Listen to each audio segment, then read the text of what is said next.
नमस्कार। 71वीं बीपीएससी में अब मात्र 4 दिन बच गए हैं और आपने अच्छी खासी तैयारी कर ली होगी। तो आज मैं इस वीडियो में आपको बताऊंगा कि अंतिम 4 दिनों में आपको क्या करना चाहिए, और इसमें हम एग्ज़ाम सिटी और एग्ज़ाम सेंटर से लेकर ओएमआर सीट भरने से लेकर जो पीटी परीक्षा है उसमें कैसे हम अधिक से अधिक अटेम्प्ट करके निगेटिव मार्किंग को ध्यान में रखते हुए पीटी परीक्षा को क्वालिफाई कर लें, इस रणनीति के बारे में बताएंगे। ध्यान से देखिएगा वीडियो। इस वीडियो में मैं आपको बताऊंगा कि एग्ज़ाम सिटी में कब चले जाना है और साथ में क्या ले जाना है, एग्ज़ाम सेंटर तक कितने बजे तक पहुंच जाना है, और पहुंच जाने के बाद एग्ज़ाम हॉल में जब प्रवेश करते हैं तो ओएमआर सीट जो आपको मिलेगा उसको कैसे भरना है। ओएमआर सीट भरने के बाद आप जब स्टार्ट करेंगे परीक्षा तो 2 घंटे में कैसे आपको 150 क्वेश्चन का अटेम्प्ट लेना है, उसमें भी निगेटिव मार्किंग से कैसे बचना है, उस निगेटिव मार्किंग के पीछे हमारी क्या रणनीति होनी चाहिए, कितने प्रश्न को अटेम्प्ट करना चाहिए, और इसमें हमारे समय प्रबंधन की क्या भूमिका होगी, इस पर भी चर्चा करेंगे। और साथ ही इस 4 दिन में आपका जो रिवीजन चल रहा है तो अंतिम 4 दिन में रिवीजन का विषय वस्तु क्या होना चाहिए, तो इन मुद्दों पर हम चर्चा करेंगे। तो चलिए हम स्टार्ट करते हैं। सबसे पहले 71वीं बीपीएससी पीटी 4 दिन शेष और आपका जो फाइनल प्रिपरेशन है उस पर जो महत्वपूर्ण बिंदु है उस संबंध में हम चर्चा करेंगे। तो आइए, सबसे पहला है कि एग्जाम सेंटर पर कब पहुंचे। ये एग्जाम सेंटर के डिस्टेंस पर डिपेंड करता है कि आपका जो घर है वहां से एग्जाम सेंटर की कितनी दूरी है। कुछ लोग सुबह में ही जाना पसंद करते हैं, लेकिन आपको एक डिस्क्लेमर डाल दूं कि आप सुबह में निकलते हैं तो ये सुनिश्चित कर लें कि जहां आपका एग्ज़ाम सिटी है, एग्ज़ाम सेंटर है, वहां आप 9 बजे तक आपको पहुंचना सुनिश्चित कर लेना है। 13 सितंबर को 9 बजे तक आप पहुंच जाएं, तो ये सोचकर ही चलें। तो मेरे ख्याल से आइडियली क्या होना चाहिए, तो जिसका भी एग्ज़ाम सेंटर उसके घर से 25 किलोमीटर से कम है तो उनके लिए बेहतर है कि वो 13 सितंबर को ही अर्ली मॉर्निंग में निकल जाएं। परंतु यदि किसी का घर एग्ज़ाम सेंटर से 50 किलोमीटर 100 किलोमीटर की डिस्टेंस पर है तो उसे एक दिन पहले यानी 12 सितंबर को निकलना चाहिए। ऐसा मैं क्यों कह रहा हूँ, ऐसा इसलिए कहना चाह रहा हूँ कि काफ़ी ये गला काट प्रतिस्पर्धा है और बीपीएससी का पीटी परीक्षा अब जो है एक एक नंबर के लिए फाइट होने लगा है। पहले का वो दौर नहीं रहा, असली परीक्षा तो अभी हो रहा है। ठीक है, तो ऐसे में आपको तन मन से स्वस्थ होना जरूरी है और इसमें स्वास्थ्य का बहुत बड़ा रोल होता है। अगर आप परीक्षा के दिन बीमार हो गए या आपका पेट खराब हो गया या किसी प्रकार की समस्या हो गई, बुखार आ गया, तो निश्चित तौर पर इससे क्या है कि परीक्षा पर असर पड़ेगा। और उसके साथ है पर्याप्त नींद, आपको पर्याप्त नींद भी होनी चाहिए। अब परीक्षा का दिन है, आप 12-1 बजे सोए और फिर सुबह 4 बजे घर से निकलना पड़ गया तो नींद तो आपकी पूरी हुई नहीं। 2-3 घंटा एग्जाम के चिंता में आपको बढ़िया से नींद नहीं आई, तो ऐसे में पूरा दिन भर आप जो है ना थकान महसूस करते रहेंगे और उनिंदी अवस्था में रहेंगे, आपका मूड फ्रेश नहीं रहेगा और ये कारण है कि फिर एग्जाम पर उसका असर पड़ेगा। और तीसरा जो चीज़ होता है कि अगर हम बढ़िया से नहीं सोते हैं तो हमारे मन में कहीं ना कहीं बेचैनी रहता है, कहीं ना कहीं आशंका रहता है, हम अस्वस्थ नहीं होते हैं कि क्या होना है। तो शांत मन भी होना चाहिए और ये सब तभी संभव है जब आप एग्ज़ाम सेंटर पर, जो आपका एग्ज़ाम सिटी है, वहाँ पर एक दिन पहले पहुँच जाएं। परंतु यदि आपका एग्ज़ाम सेंटर आपके घर से 25 किलोमीटर से कम दूरी पर है, 30 किलोमीटर तक हम कह सकते हैं, तो आप उसी दिन सेम डे निकल सकते हैं। तो चलिए, कब जाना है, एग्ज़ाम सेंटर पर कब पहुँचे, तो एक दिन पहले यानी 12 सितंबर को आपको पहुँच जाना है। 12 सितंबर को पहुँच जाना है, अर्थात अब बिहार में ही एग्ज़ाम होना है तो बिहार में है कि एक जगह से लेकर दूसरी जगह पे कहीं भी आप 5-6 घंटे में पहुंच सकते हैं। ठीक है, कोई कोई रिमोट एरिया है वहां आप दूर जा सकते हैं, लेकिन बीपीएससी वालों ने ख्याल रखा है कि बहुत ज़्यादा दूर सेंटर नहीं दिया है, तो क्या है कि 4-5 घंटे में आप पहुंच सकते हैं। तो अगर आपका घर एग्ज़ाम सेंटर से 100 किलोमीटर की दूरी पर है तो आप सुबह में ही निकल जाइए, अगर 50 किलोमीटर की दूरी पर है तो आप दोपहर में निकलिए। ठीक है, अगर 200 किलोमीटर दूर है तो आप देखिए कि आपका साधन क्या है जाने का, ट्रेन है, कार है, कितना देर में वो पहुंचाएगी, तो उस हिसाब से तय कर लीजिए। यानी आपको उस सिटी में शाम को संध्या 7 बजे तक, एग्ज़ाम के पूर्व संध्या के 7 बजे तक, 6 बजे तक, 5 बजे तक पहुंच जाना चाहिए, ताकि होटल वगैरह या रहने का बंदोबस्त अच्छी ढंग से किया जा सके। होटल वगैरह का भी मारामारी रहता है, मिलता नहीं है, ठीक है। तो इसलिए ज़रूरी है कि आप दिन में ही या शाम तक पहुंच जाएं, ठीक है। अब आइए कि क्या लेकर जाना है। तो क्या लेकर जाना है, तो आप एग्ज़ाम सिटी में जा रहे हैं, होटल तक तो आप कुछ भी ले जा सकते हैं। बैग में बेडशीट है, गमछा, तौलिया, जो भी ज़रूरी सामान है उसको ले जा सकते हैं। लेकिन एग्ज़ाम हॉल तक 3 ही चीज़ आपको ले जाना है। एक ई एडमिट, और ई एडमिट कितना, तो 2 प्रति में, 2 प्रति में ई एडमिट, जो कि बीपीएससी के साइट से आप डाउनलोड कर लीजिए और 2 प्रति में ले जाइए। 2 प्रति में क्यों, क्योंकि 1 प्रति आपको हस्ताक्षर करके वो वीक्षक को, जो इन्विजिलेटर हैं, उनको देना है, और एक अपने पास फर्दर फ्यूचर रेफरेंस के लिए रखना है।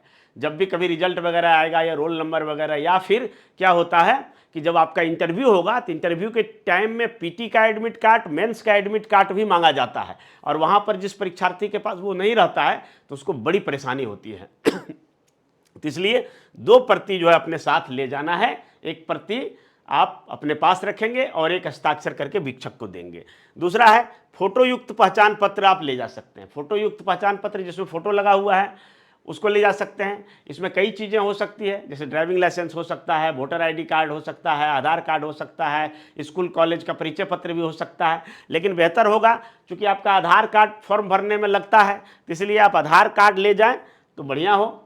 और अगर आधार कार्ड नहीं मिल रहा हो तो कोई दूसरा ले जा सकते हैं, परंतु आधार कार्ड सबसे ज़रूरी है। और तीसरा है कि आपको जो है बॉल पेन ब्लू और ब्लैक का ही ले जाना है, दूसरा किसी कलर को नहीं ले जाना है। बॉल पेन, वो जेल पेन नहीं होना चाहिए, ठीक है। बॉल पेन जो जिसमें रिफिल लगता है, तो रिफिल वाला बॉल पेन आपको ले जाना है, जैसे रेनॉल्ड, रोटोमैक या फ्लेयर, किसी का भी जो पेन का है, या फिर पेंटोनिक पेन है, ठीक है, अग्नि जेल है, इस तरह का ले जाना है। थोड़ा सा मोटा चले ताकि आपको रंगने में आसानी हो, जल्दी से रंगा जा सके, तो ये ध्यान रखना है, ठीक है। अब क्या नहीं ले जाना है, तो इन सब चीज़ों को नहीं ले जाना है, ठीक है, बिल्कुल नहीं अलाउ है। और अगर एग्ज़ाम हॉल में लेकर प्रवेश कर गए और उसके बाद आपके पास से ये मिलता है, तो आपकी कैंडिडेचर डिस्क्वालीफाई किया जा सकता है। इसलिए मोबाइल नहीं ले जाना है, घड़ी भी नहीं ले जाना है, किसी भी प्रकार का घड़ी नहीं ले जाना है। आपके एडमिट कार्ड में लिखा हुआ है, पढ़ लीजिएगा। यानी स्मार्ट वॉच ये वाला तो नहीं ही ले जा सकते हैं, साथ ही आपका इलेक्ट्रॉनिक घड़ी भी नहीं ले जा सकते हैं, और नॉर्मल वॉच भी नहीं ले जा सकते हैं। क्योंकि आप एग्ज़ाम हॉल में प्रवेश करेंगे तो हर एग्ज़ाम हॉल के दीवार पर एक वॉल क्लॉक यानी दीवार घड़ी लगी होगी, तो उसी से आपको काम चलाना है और उसी घड़ी के अनुसार चलना है, ठीक है। कैलकुलेटर, ब्लूटूथ, ठीक है, इलेक्ट्रॉनिक किसी भी प्रकार का गैजेट आपको नहीं ले जाना है। बस यही 3 चीज़ ले जाना है, एडमिट कार्ड 2 प्रति, एक फोटो युक्त पहचान पत्र, और बॉल पेन कम से कम आप 2-3 ले लीजिएगा, क्योंकि हो सकता है कोई कलम धोखा दे दे, तो इसलिए आपको ले जाना है, ठीक है। अब चलिए हम बात करते हैं कि एग्ज़ाम टाइम क्या है। तो एग्ज़ाम टाइम आप अपने एडमिट कार्ड में देख रहे होंगे, तो कितना है, तो 12 PM से लेकर 2 PM ये एग्ज़ाम टाइम है, ठीक है। परंतु पहुंचना कब है, ठीक है। पहले जब हम लोग के समय में परीक्षा होता था तो एकदम 12 बजे पहुंचते थे, ठीक है, और उसी में जो 2 घंटा का समय है उसी में OMR सीट भी 5-7 मिनट में भर लेते थे और फिर एग्ज़ाम चालू कर देते थे। परंतु अब ये व्यवस्था चेंज हो गया है। अब क्या हो गया है कि एंट्री टाइम को 2.5 घंटा पहले किया गया है, यानी 230 आवर्स पहले किया गया है। यानी उस हिसाब से आपको कितना बजे पहुंचना है, तो आपको पहुंचना है 9:30 AM, यानी 9:30 बजे आपको सेंटर पर पहुंच जाना है। और इसमें एक चीज़ है कि 11 बजे के बाद, यानी अगर 11 AM हो गया तो इसके बाद किसी भी हाल में आपको एंट्री नहीं दिया जाएगा। आप चाहे लाख सिर पटकते रह जाएंगे, कितना भी आप गिड़गिड़ाएंगे, रोएंगे, 11 बजे के बाद जो है किसी भी प्रकार से आपको एंट्री नहीं किया जाएगा। तो हमारा ये सलाह रहेगा कि आप कब पहुंच जाइए, आप पहुंच जाइए 10 से लेकर 10:30 बजे तक पहुंच जाइए। 9:30 में भी नहीं जाना है, ये तो काफ़ी पहले हो गया है। आप 10 बजे से लेकर 10:30 तक, यानी 10 बजे से लेकर 10:30 तक आप एग्ज़ाम हॉल में पहुंच जाइए। सेंटर पर आप भले 9:30 बजे पहुंच जाइए और 10 से 10:30 तक, 10:30 में आप इंटर कर जाइए। और उसके पहले मैं बताऊंगा कि एग्ज़ाम सेंटर पर अगर पहुंच गए, बहुत सारे लोग 7 बजे ही पहुंच जाते हैं, 8 बजे ही पहुंच जाते हैं, तो उनको क्या करना है। ठीक है, एग्ज़ाम सेंटर पर भी आपको उपयोगी कार्य कर लेना है। ठीक है, तो एग्ज़ाम हॉल में आपको किसी भी हाल में आपको 10:30 बजे तक चले जाना है, क्योंकि 11 बजे के बाद आपको एंट्री नहीं दी जाएगी। और बहुत बार हमने देखा है कि क्या होता है कि 11 बजे के बाद आते हैं और जब एक बार गेट बंद हो गया, जो स्कूल कॉलेज जहां आपका सेंटर है उसका गेट बंद हो गया, तो किसी भी हाल में दोबारा नहीं खुलेगा। ठीक है, इसलिए ये इंश्योर कीजिए कि आप जो है 10:30 तक एग्जाम हॉल में प्रवेश कर जाए, हार्डली 10:30 तक। ठीक है, तो ये बहुत ही हमारे तरफ से एक तरह चेतावनी है कि 11 बजे के बाद जो है आपको नहीं प्रवेश दिया जाएगा। ठीक है, आगे चलिए हम बात करते हैं OMR सीट की। अब एग्जाम हॉल में प्रवेश कर गए, बैठ गए, पानी पी लिए। ठीक है, पानी भी ज़्यादा नहीं पीना है। ठीक है, चूँकि उससे फिर बाथरूम जाने की जो ज़्यादा ज़रूरत पड़ेगा, तो आप पहले ही एग्ज़ाम प्रारंभ होने से पहले ही बाथरूम वगैरह आप चले जाइए। ठीक है, चूँकि फर्स्ट 1 घंटा के पहले आपको बाथरूम भी जाने की अनुमति नहीं होगी। ठीक है, और ये बाथरूम का भी प्रेशर होता है जो कभी कभी क्या करता है ना कि हमारे माइंड को विचलित करता है, वो ध्यान वहाँ से हटाता है।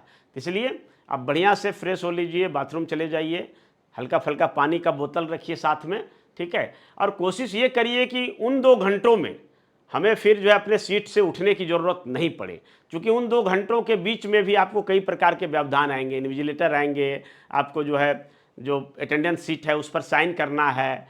ठीक है, तो इन सब कारण से आपको वहाँ भी व्यवधान होगा, 5-7 मिनट का समय उसमें चला जाता है। तो आपको कंप्लीटली जो है 2 घंटे का समय चाहिए, इसलिए 2 घंटे अपने सीट पर बैठे रहिए और इसलिए 2 घंटे अपने सीट पर ही बैठे रहिए और अपना एग्ज़ाम को आप तन्मयता के साथ देते रहिए। बाथरूम वगैरह जाने के लिए आप जो भी काम करना हो पहले चले जाइए। एग्ज़ाम के बीच में आप ये सोच कर ही जाइए कि मुझे नहीं जाना है। ठीक है, अब चलिए कि OMR सीट में क्या करना है। OMR सीट मिल गया, 2 चीज़ आपको मिलेगा, एक OMR सीट मिलेगा और दूसरा जो है क्वेश्चन बुकलेट मिलेगा। तो OMR सीट में जैसे ही OMR सीट मिलेगा, ठीक है, और ये एग्ज़ाम से 10 मिनट पहले मिलेगा, जो 12 बजे है, यानी 11:50 तक आपको मिल जाएगा, OMR सीट मिल जाएगा, या 11:55 तक मिल जाएगा। और 5 से 7 मिनट में आपको OMR सीट में कुछ ज़रूरी चीज़ों को भरना होता है।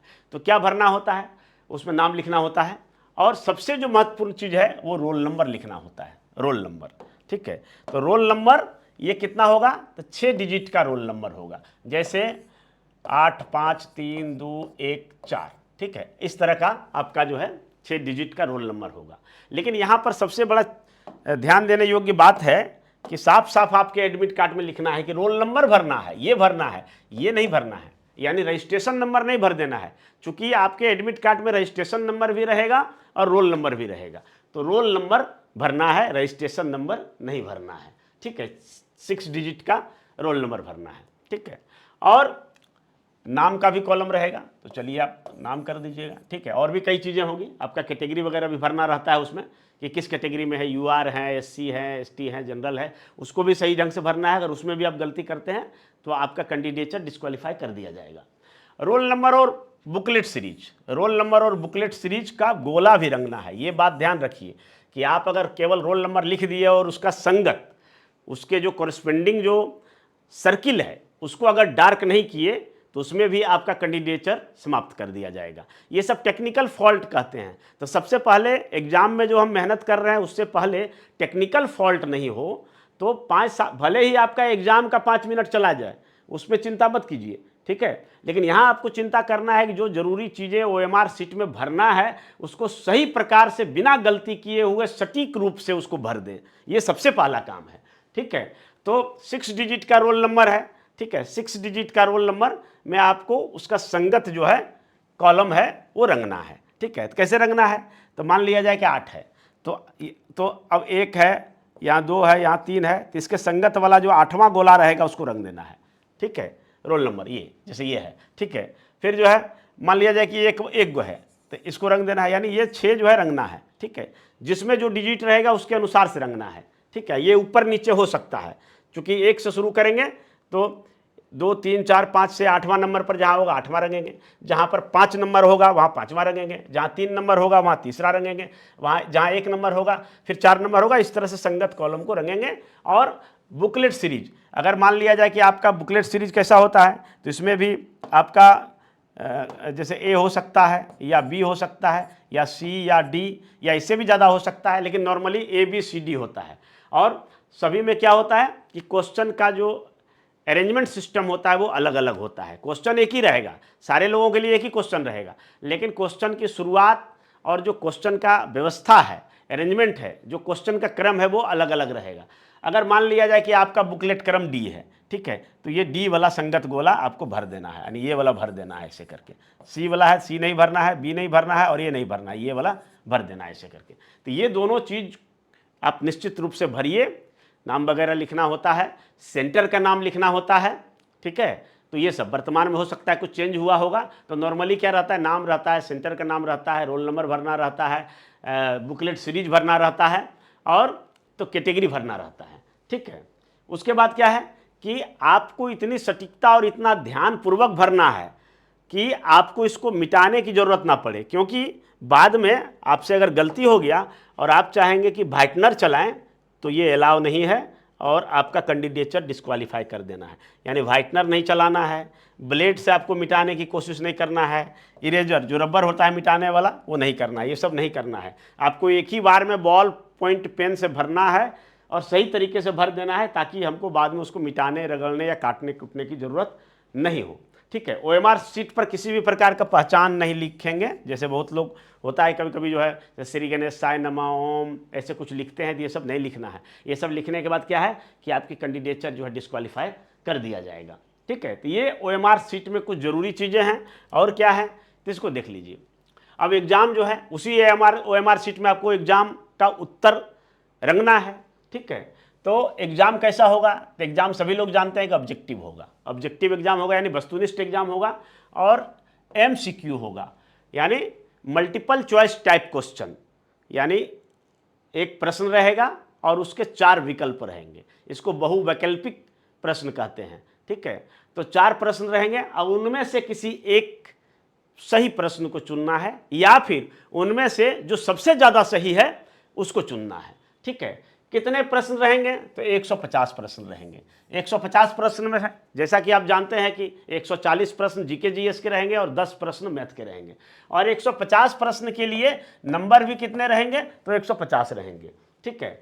OMR शीट पर आप ये क्वेश्चन कहाँ रहेगा तो क्वेश्चन बुकलेट पर रहेगा, क्वेश्चन बुकलेट पर रहेगा और वहाँ से क्वेश्चन पढ़ के उसका सही उत्तर को चुनना है और OMR शीट पर उसका गोला डार्क करना है, ठीक है। और सिर्फ एक ही विकल्प को रंगना है। जैसे मान लिया जाए कि क्वेश्चन नंबर है, आप कुछ भी रख लीजिए, जैसे 14, क्वेश्चन नंबर 14 यहाँ पढ़ लिए और 14 का उत्तर आ रहा है आपका बी, आपको लग रहा है बी है, तो बी गोला को इस तरह से आप रंग देंगे पूरा, ठीक है, ताकि इसका अंदर का लिखा हुआ अक्षर ढक जाए, ठीक है। ऐसे रंग देना है, ठीक है। तो एक ही रंगना है, एक या एक से अधिक नहीं रंगना है, मतलब एक ही रंगना है, एक से अधिक नहीं रंगना है ना। गोला को डार्क करना है, ठीक है। उसके बाद क्या है, डार्क कैसे करना है, क्या चीज़ से करना है तो ब्लू या ब्लैक, ये एकदम जो है गांठ बांध लीजिए कि 2 ही कलर का पेन चलेगा, ब्लू या ब्लैक। आप हरा नीला बैगनी ये सब नहीं चलेगा, ठीक है। और वो भी क्या होना चाहिए, बॉल पॉइंट पेन होना चाहिए, ठीक है। पेंसिल नहीं चलेगा, ठीक है।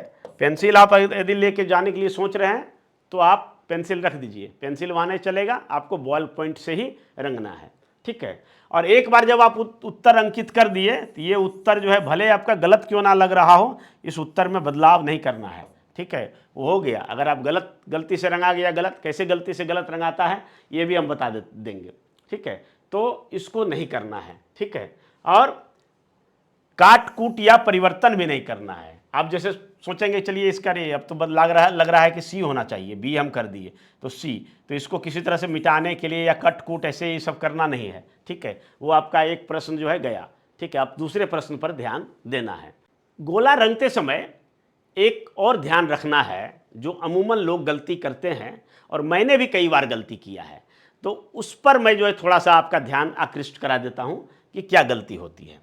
तो गलती ये होती है कि जैसे कि आपने प्रश्न पढ़ा 71 नंबर का प्रश्न को पढ़ा, ठीक है, और चूंकि जो आपका OMR सीट है वहाँ लॉट में रहेगा, 5-5 क्वेश्चन का लॉट बना हुआ रहेगा, ठीक है, वो रहेगा।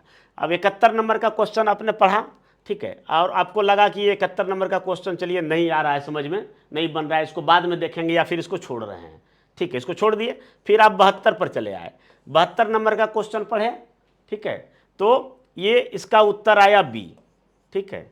और आपने क्या किया, आप ये किए कि जो 71 नंबर क्वेश्चन को छोड़ना था, क्योंकि यहाँ पर आप 69 तक जो है गोला डार्क कर दिए, 71 नंबर आपको ब्लैंक छोड़ना था, तो यहीं पर जो इसका 4 गोला है, ठीक है, इसी में से बी को आप डार्क कर दिए, तो ये आपका रॉन्ग अटेम्प्ट हो गया। और रॉन्ग अटेम्प्ट का मतलब है कि निगेटिव मार्किंग है और आपका 0.33 क्वेश्चन जो है माइनस हो गया। और ऐसा यदि 3 बार करते हैं तो 1 क्वेश्चन आपका माइनस हो गया।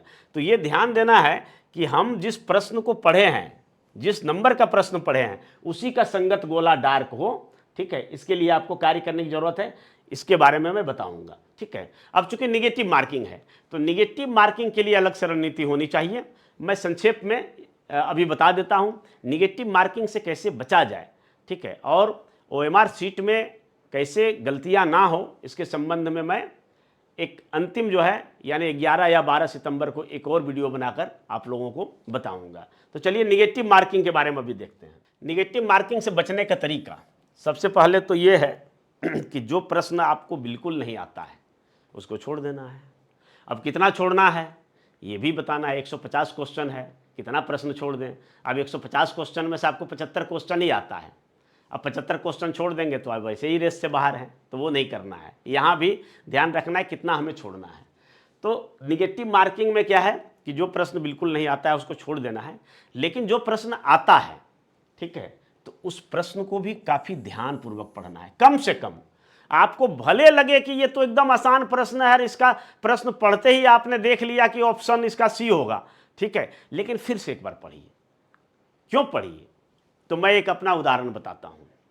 ये 56वीं 59वीं BPSC की बात है और मैं परीक्षा देने के लिए गया था और उसमें से एक क्वेश्चन आया था कि भारतीय राष्ट्रीय कांग्रेस के प्रथम महिला अध्यक्ष कौन थे। ऐसा मैंने पढ़ लिया, लेकिन उसमें क्वेश्चन में लिखा हुआ था कि प्रथम भारतीय महिला अध्यक्ष कौन। अब यहाँ देखिए, भारतीय राष्ट्रीय कांग्रेस के प्रथम महिला अध्यक्ष, तो इसका आंसर क्या होगा? तो इसका आंसर होगा श्रीमती एनी बेसेंट।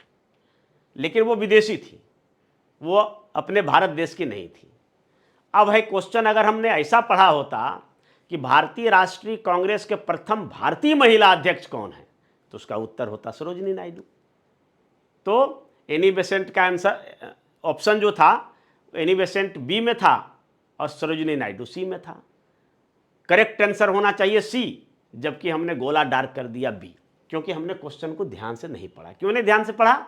कि बिल्कुल आसान क्वेश्चन जो देखा, एकदम लॉलीपॉप जो क्वेश्चन देखा, तो उस पर सोचे कि ये तो बहुत आसान है, उसको जल्दी से टिक आउट करके निकल जाते हैं। और जल्दी से टिक आउट करके निकल जाने के कारण ये मेरा एक प्रश्न गलत हो गया, ठीक है। और ऐसी गलतियां सभी से होती हैं, तो प्रश्न को ध्यानपूर्वक पढ़ना है।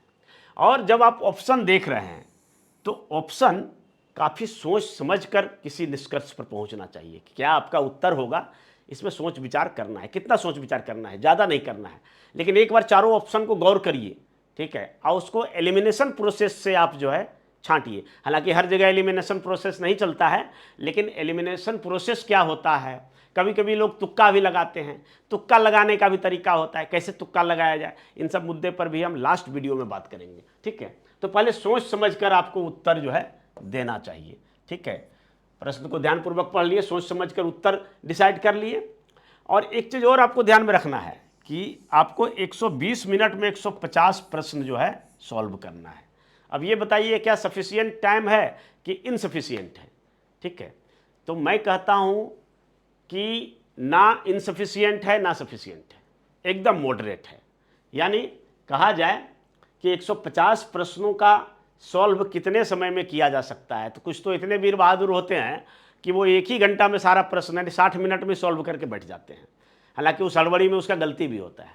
और कुछ लोग ऐसे भी होते हैं कि 2 घंटा हो जाता है और वो जो है 120-25 प्रश्न ही बना पाते हैं, यानी उतना तक ही पहुंच पाते हैं और उसका क्वेश्चन छूट जाता है। ठीक है, अगर टाइम मैनेजमेंट के अनुसार से चला जाए, ध्यान से देखा जाए, कॉन्शियस रह के दिया जाए, तो फिर क्या है कि आराम से 120 मिनट में 150 प्रश्न को हम सॉल्व कर सकते हैं। यानी क्या है कि एक प्रश्न के पीछे आपको 1 मिनट से कम समय का देना है। कितना देना है? तो आपको जो है 60 सेकेंड का 1 मिनट होता है, तो आपको एक प्रश्न के पीछे आइडियली जो है 40 सेकेंड से ज़्यादा नहीं लगाना है जीएस के प्रश्न में। ठीक है, मैथ के प्रश्न में थोड़ा सा टाइम लग सकता है। ठीक है, हाँ, लेकिन यहाँ क्या है कि क्वेश्चन का लेवल जो है वो सबका एक नहीं होता है। किसी प्रश्न में आपका कम समय लगेगा, यानी कोई प्रश्न आप 5 से 10 सेकेंड में बना लेंगे और किसी प्रश्न में आपका 1 मिनट से अधिक का भी समय लगेगा। ठीक है, तो इसको ध्यान में रखना है कि 120 मिनट में 150 प्रश्न है। ठीक है, तो इसका भी स्ट्रेटजी होना चाहिए। अब है क्या कि आप सीरियल से बनाते जा रहे हैं, तो मैं तो क्या करता था कि प्रत्येक पेज वाइज, जैसे एक पेज में 6-7 प्रश्न है, ठीक है, तो एक पेज को देख लेते थे, या फिर 25-25 प्रश्न का लॉट बना लेता था। 6 भाग में बांट देते थे। 25 प्रश्न को पहले हमने टिक आउट कर लिया, थोड़ा थोड़ा बिंदी बिठा दिया क्वेश्चन में कि ये हमारा आंसर है, और उसको एक बार जो है गोला डार्क कर लेते थे। उससे क्या होता थी, गलती नहीं होती थी।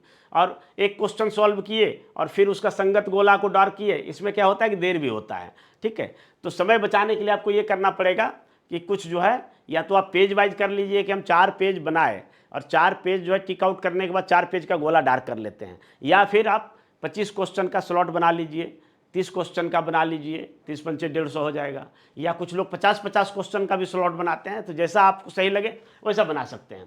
ठीक है, तो किए। अब है क्या कि क्वेश्चन नंबर आपका 84 ये आपको नहीं अभी आ रहा है। ठीक है, लेकिन लग रहा है कि इसमें जो है बी होगा या सी होगा, तो इस पर पुनर्विचार करने के लिए आप छोड़ दीजिए इसको। फिर से एक बार जब हम पूरा 150 क्वेश्चन एक बार गो थ्रू हो जाएंगे, तो फिर से अगर समय 10-20 मिनट का बच रहा है तो फिर हम उसमें इस पर जाएंगे। तो क्या करना है कि कुछ प्रश्नों को छोड़ देना है, ताकि जो है उस पर अगर समय बचेगा तो फिर से एक बार जो है रिव्यू डालेंगे, एक बार फिर से जो है पुनर्विचार करेंगे और देखेंगे कि हम जो उत्तर सोचे थे, पुनः जब हम दूसरी बार जब उस पर हम दिमाग लगा रहे हैं तो वही लग रहा है कि दूसरा होगा। ठीक है, तो ये भी किया जाना जरूरी है। और अगर एकदम पल्ले नहीं पड़ रहा है तो फिर छोड़ सकते हैं। ठीक है, फिर आ जाइए। अब अगर जो है कोई प्रश्न ऐसा है जिसमें आपको कोई शब्दांश नहीं समझ में आ रहा है, कोई वर्ड नहीं समझ में आ रहा है हिंदी में, तो हिंदी में अगर नहीं समझ में आ रहा है तो इसको इंग्लिश वर्जन में जाइए। ठीक है, और इंग्लिश वर्जन में उसको देखिए, क्योंकि इंग्लिश वर्जन में तैयार किए गए क्वेश्चन को ही माना जाएगा कि वही सही है।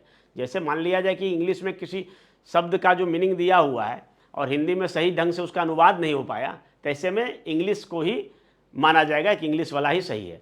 तो हिंदी माध्यम के विद्यार्थियों से मेरा अनुरोध रहेगा कि ऐसे प्रश्न जो आसानी से आपको नहीं समझ में आ रहे हों, तो उसका एक बार इंग्लिश जस्ट नेक्स्ट पेज में रहेगा। ठीक है, तो नेक्स्ट पेज में उसका इंग्लिश जरूर देखिए। ठीक है, और अगर इंग्लिश मीडियम के भी विद्यार्थियों को कुछ ऐसा भाषा संबंधी प्रॉब्लम हो रहा है तो उसे हिंदी का देख लेना चाहिए।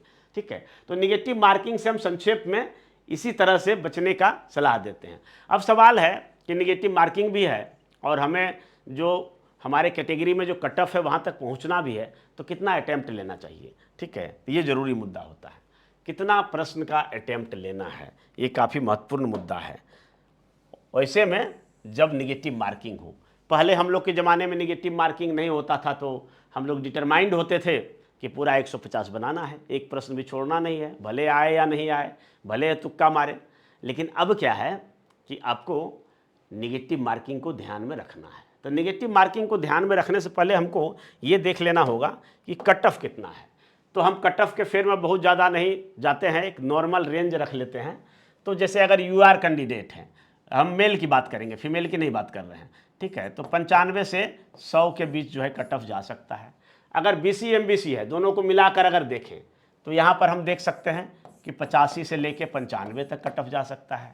और अगर SC ST की बात करें तो यहाँ पर जो है क्या है, 75 से लेके 85 तक कट ऑफ जा सकता है, एक नॉर्मल हम मान लिए। ठीक है, या इसको आप एग्जाम्पल भी मान सकते हैं। निगेटिव हम कितना ले सकते हैं, निगेटिव मार्किंग है तो निगेटिव मार्किंग हम कितना कर सकते हैं, और फिर अटेम्प्ट कितना ले सकते हैं, और फिर हमारा स्कोर क्या होगा।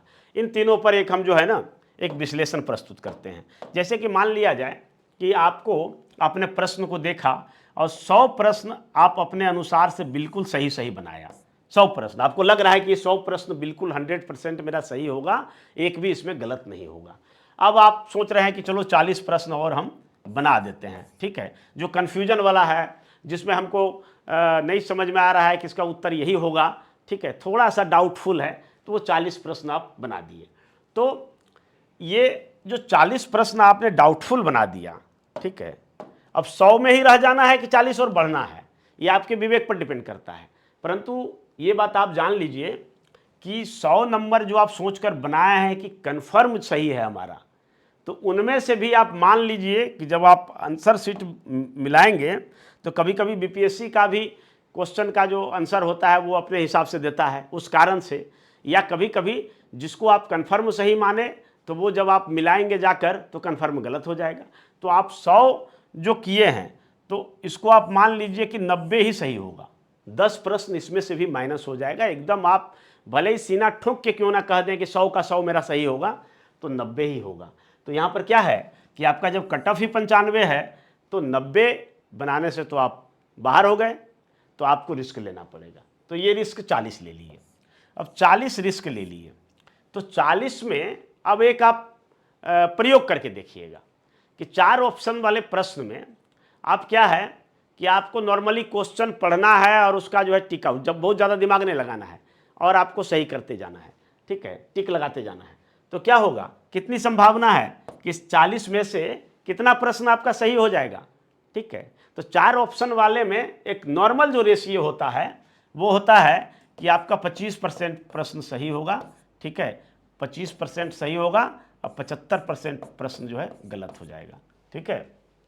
ये जो है अगर आप एक कहते हैं अनभट्टे शॉट लगाना, यानी कहने का मतलब है कि बिना सोचे समझे आप टिक आउट करते जा रहे हैं, तो ऐसा होगा, ठीक है। लेकिन अब इनमें से भी कुछ ऐसा है जिसमें कि आपको विश्वास है कि मेरा सही होना चाहिए ये, ठीक है, थोड़ा सा आप उस लेवल पर हैं जहां आपको लगता है कि इनमें से 5-7 प्रश्न बिल्कुल यही होना चाहिए।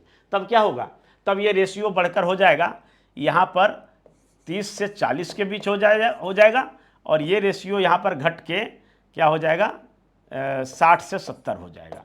यानी 30 से 40 प्रश्न आपका 30 से 40% प्रश्न आपका सही हो सकता है और 60 से 70% प्रश्न गलत हो सकता है। यानी हम कह सकते हैं कि इस तरह से अगर आप करते हैं और इस 40 प्रश्न को अगर आप बिना जो है क्वेश्चन पढ़े टिक लगाते हैं, एकदम तुक्का लगा देते हैं, तो इसमें से 10 प्रश्न सही होने की संभावना है। और यदि आपका इसमें थोड़ा कुछ प्रश्न पर कॉन्फिडेंस है तो यहाँ पर 15 प्रश्न जो है सही होने की संभावना है। तो यानी कितना हो जाएगा, अगर हम 15 मान लें कि आप इनमें से 40 में से 15 सवाल सही हो जाता है, तो 15 सवाल सही हो जाता है तो कितना हो जाएगा, तो आपका स्कोर हो जाएगा 105, ठीक है। यानी आप किसी भी कैटेगरी के कट ऑफ से पार हैं, यानी आपका पीटी में क्वालिफिकेशन बिल्कुल तय है। परंतु आप दूसरी स्थिति पर विचार करते हैं। दूसरी स्थिति पर आप विचार करते हैं कि आपने 80 का अटेम्प्ट लिया, यह सोचकर ये बिल्कुल सही होगा, ठीक है, आपने 20 और छोड़ दिया। और यदि मैं ये मान लिया जाए कि 80 क्वेश्चन आपने अटेम्प्ट लिया सही सोचकर, और यहाँ पर आप फिर थोड़ा सा डरते डरते 30 प्रश्न का अटेम्प्ट लिया जो कि कन्फ्यूजिंग वाला सवाल था, कुछ में तुक्का भी लगाया और कुछ में आप 1 या 2 ऑप्शन पर अटके हुए थे, ठीक है।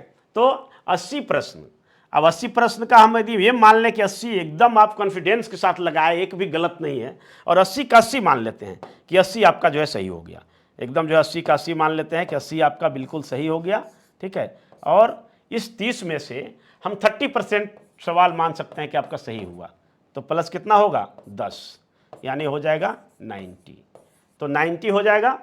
तो इस प्रकार से आप क्या है, अगर आप यूआर कैंडिडेट हैं तो यहाँ पर हो गए डिस्क्वालीफाई, अगर आप बीसी एमबीसी कैंडिडेट हैं तो यहाँ पर क्वालिफाई हो गए, हो सकते हैं या नहीं भी हो सकते हैं। एससी एसटी कैंडिडेट हैं तो फिर आप क्वालिफाई लगभग मान लीजिए कि हो सकते हैं।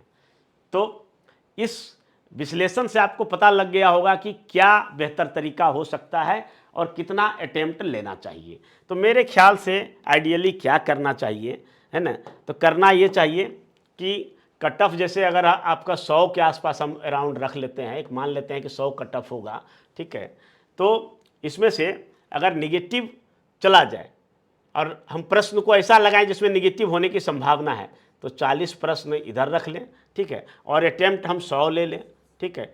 तो यहाँ पर क्या हो जाता है, 140 प्रश्न का अटेम्प्ट जो है लेना चाहिए।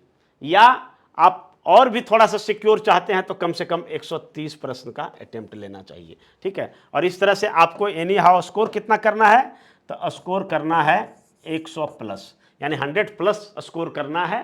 तो ये आपको तय करना है, ये आपकी तैयारी पर निर्भर करती है, आपकी एक्यूरेसी स्पीड पर निर्भर करता है कि कितना आप प्रश्न सही कर पाते हैं। तो कितना प्रश्न का अटेम्प्ट लेना है, इसमें बहुत क्लियर कट नहीं कहा जा सकता है, लेकिन इतना जरूर है कि आपको अटेम्प्ट जो है लगभग जो है 125 से प्लस ही लेना है। 125 से नीचे अगर लेते हैं तो ऐसे ही आप डिस्क्वालीफाई हो जाएंगे। चलिए अब बात करते हैं समय प्रबंधन। तो समय प्रबंधन दो जरूरी है, ये आपका एग्ज़ाम की तैयारी के समय भी ज़रूरी है और एग्ज़ाम हॉल में भी ज़रूरी है। तो एग्ज़ाम हॉल में समय प्रबंधन कैसे करें, अभी तो हम एग्ज़ाम के पहले ही एग्ज़ाम के प्रिपरेशन की हम बात नहीं करेंगे, क्योंकि प्रिपरेशन जो होना था हो गया। अब आपको एग्ज़ाम के लिए तैयार हो गए हैं, अब आपको एग्ज़ाम देने के लिए जाना है। तो एग्ज़ाम हॉल में समय प्रबंधन कैसे करना है, तो आपको कुल मिला के समय कितना मिल रहा है, तो समय मिल रहा है 120 मिनट। 120 मिनट समय, और इसमें प्रश्न कितना है, तो 150 प्रश्न, ठीक है। इस 120 मिनट में से आप मान लिया जाए कि 10 मिनट का आप व्यवधान रख सकते हैं। 10 मिनट आपका जो है चल जाएगा, क्या इन्विजिलेटर वगैरह आएंगे साइन वगैरह करवाने के लिए अटेंडेंस सीट वगैरह पर, ठीक है, या अपना वो हस्ताक्षर करने में। कभी कभी क्या होता है, ओएमआर सीट भरने में भी 5 मिनट का समय चला जाता है। तो आपके पास जो है समय बच गया कितना, तो बच गया 110। 110 में से फिर आप माइनस कर दीजिए 10। ये किस लिए, कि आप लगातार 2 घंटे तक प्रश्न में मुंडी गड़ाए हुए रख ले सकते हैं। थोड़ा सा आपको जो है थोड़ा विश्राम चाहिए, थोड़ा शरीर इधर उधर किए, कभी पानी पिए, तो बच गया कितना, बच गया 100 मिनट, है ना। 100 मिनट में आपको सवाल सॉल्व करना है कितना, तो 150 प्रश्न। तो कितना हो गया, ठीक है। यानी कहने का मतलब है कि 100 मिनट में 150 प्रश्न, यानी आपको प्रत्येक प्रश्न के पीछे 40 मिनट का 40 सेकेंड का समय मिला, ठीक है। 40 सेकेंड का समय मिल रहा है आपके, ठीक है। अब इसमें करना क्या है, इस 40 सेकेंड को कैसे हम जो है बचा सकते हैं। चूँकि प्रश्न को पढ़ने और ऑप्शन के निष्कर्ष पर पहुंचने में समय की अगर बात करें तो यहाँ थोड़ा सा वैरी करता है। वैरी किस लिए करता है कि यदि आप क्वेश्चन को कन्फर्म जान रहे हैं तो 10 सेकेंड में ही आप प्रश्न के उसके ऑप्शन के निष्कर्ष पर पहुंच जाएंगे कि ये कन्फर्म यही उत्तर होगा। लेकिन यदि आपको कन्फ्यूजन है, आप तय नहीं कर पा रहे हैं, तो उसमें आपको ज़्यादा समय लगेगा। ज़्यादा समय लगेगा तो आप क्या करिए कि आप जो है प्रश्न का एक लॉट बना लीजिए, ठीक है, जैसा मैं करता था, ठीक है। और फर्स्ट लॉट में मान लिया जाए कि 20 प्रश्न का लगाए, तो 20 प्रश्न आप बना लीजिए। इसका जो है गोला को डार्क करना है तो पहले 20 कर लीजिए, फिर अगला 25 या 30 क्वेश्चन को टारगेट करिए, ठीक है, और फिर जो है उसका गोला डार्क कर लीजिए। गोला डार्क करते समय मैं फिर से कहता हूँ कि आप क्वेश्चन के नंबर को जरूर देखें कि जिस क्वेश्चन को मैंने पढ़ा और उसका आंसर तय किया उसी का संगत कॉलम का गोला डार्क हो रहा है या नहीं। तो ये गलती भी कभी कभी भारी पड़ जाता है, और ऐसा भारी पड़ता है जब किसी कैंडिडेट का डिस्क्वालिफिकेशन हो जाता है मात्र 1 नंबर से, ठीक है। तो ऐसा नहीं करना है, समय प्रबंधन रखना है। और समय क्या है, तो समय जो 100 मिनट आपका है ये इनफ है 150 प्रश्न को सॉल्व करने में। कोई हड़बड़ी में नहीं रहना है, आराम से आप बनाते जाएंगे, हो जाएगा, ठीक है। लेकिन उतना भी आराम से नहीं बनाना है कि एक ही प्रश्न के पीछे लटके हुए हैं, एक ही प्रश्न को बार बार पढ़ रहे हैं, आगे बढ़ ही नहीं पा रहे हैं, ठीक है। या फिर जो है बहुत सारे प्रश्न को छोड़ दिए हैं कि दूसरी बार आएंगे तो देखेंगे, ऐसे में भी प्रश्न छूट जाता है ना, क्योंकि आप दूसरी बार आ ही नहीं पाए। आप 150 तक जाते जाते अब लग रहा है कि 10 मिनट समय बच रहा है, 10 मिनट में कितना ही कर पाएंगे, ठीक है। तो फिर आपको तुक्का लगाना पड़ेगा या क्वेश्चन छोड़ना पड़ेगा। तो ये है कि एकदम मॉडरेट स्पीड से आपको एक्यूरेसी मेंटेन करते हुए आगे बढ़ना है और 100 मिनट में 150 प्रश्न को सॉल्व करना है, ठीक है। तो ये ज़रूरी है। और अगर आप सब कुछ कर लिए तो निश्चित तौर पर आप 100 क्या 95 मिनट में 150 प्रश्न को सॉल्व कर लेंगे। और ये 5 मिनट जो बचेगा उसमें आप फिर से रीचेक वगैरह कर सकते हैं कि ओएमआर सीट वगैरह हमारा ठीक ठाक है ना, कोई संगत कॉलम छूट तो नहीं गया। तो ये ज़रूरी है। चलिए अब है क्या कि रिवीजन, ये तो बहुत ज़रूरी है। क्योंकि 4 दिन बचे हैं और इस 4 दिन में हमें क्या करना चाहिए, इस पर अगर बात नहीं करेंगे तो फिर वीडियो का मर्म अधूरा रहेगा। तो इस 4 दिन में क्या करना है, तो सबसे पहला तो यह है कि क्या पढ़ना है, तो तथ्यात्मक सामग्री पढ़ना है। कोई ग्रंथ टाइप का बुक नहीं पढ़ना है, जिसमें तथ्य हो, ठीक है, जिसमें फैक्ट हो, उसी को पढ़ना है। और ये फैक्ट और तथ्य जो है, अगर आपका इसका सेल्फ नोट्स बना हुआ है तो उसको ज़रूर पढ़ना है, सेल्फ नोट्स को ध्यान में रखना है। और उसका रिवीजन आप करेंगे तो ना सिर्फ जल्दी रिवीजन हो पाएगा, बल्कि आपका अपना लिखा हुआ है तो आपके लिए काफ़ी बोधगम्य भी होगा, ठीक है। दूसरा है कि आपको कोई चार्ट है जो बीपीएससी के प्रश्न से संबंधित है उसको देखिए, कोई सारणी है उसको देखिए, कोई फार्मूला वगैरह याद करना है तो उसको देख लीजिए, कोई ट्रिक है तो उस ट्रिक को दोहरा लीजिए, देख लीजिए कि हाँ आज अगर ऐसा क्वेश्चन आया है ना, कम से कम आपके पास 150 ट्रिक तो होना ही चाहिए सभी सब्जेक्ट को मिलाकर। कुछ ऐसे चीज़ जो कि याद नहीं रहता है, मेमोरी नहीं रहता है, जैसे नदी वगैरह का हो गया, ठीक है, स्टेट वगैरह का हो गया, भारत से लगने वाली सीमा, बाउंड्रीज, इस सब के संबंध में ज्योग्राफी वगैरह में क्या है ना कि ट्रिक जरूरी होता है, तो ट्रिक देख लीजिए, ठीक है। फिर कुछ चीज़ें जो है आप देखिए किसी किताब के बॉक्स में दिया हुआ रहेगा, बॉक्स में दिया हुआ रहेगा, स्पेशल सारणी में रहेगा, फ्लो चार्ट में रहेगा, तो उसको देख लेना है। वन लाइनर प्रश्नों को देख लेना है, ठीक है, और मैप को जरूर देख लेना है। इसमें आप एटलस का बुक ले लीजिए और उसको देखिए, रोजाना देखिए, ठीक है, और ख़ास करके उन क्षेत्रों को जरूर देखिए जो कि हाल फिलहाल चर्चा में रहा है, ठीक है। चलिए, अब है कि अगर महत्वपूर्ण आंकड़े हैं जैसे बजट संबंधी या आर्थिक सर्वेक्षण है तो उसको देख लीजिए, कोई रिपोर्ट है तो रिपोर्ट को देख लीजिए, सूचकांक वगैरह बहुत सारे जारी होते रहते हैं, मानव विकास सूचकांक, ठीक है, भ्रष्टाचार सूचकांक है ना, वैश्विक भुखमरी सूचकांक, ये सब का रिपोर्ट देख लीजिए। करेंट अफेयर्स को देख लीजिए, करेंट अफेयर्स जो है पिछले साल भर का आप देख लीजिए, 6 महीना, पिछले 6 महीना का इंटेंसिव तौर पर, और पिछले साल भर का आप, लेकिन कभी कभी जो है 2 साल तक का भी करंट अफेयर्स पूछा जाता है, ठीक है, तो ये बात को ध्यान में रखिए।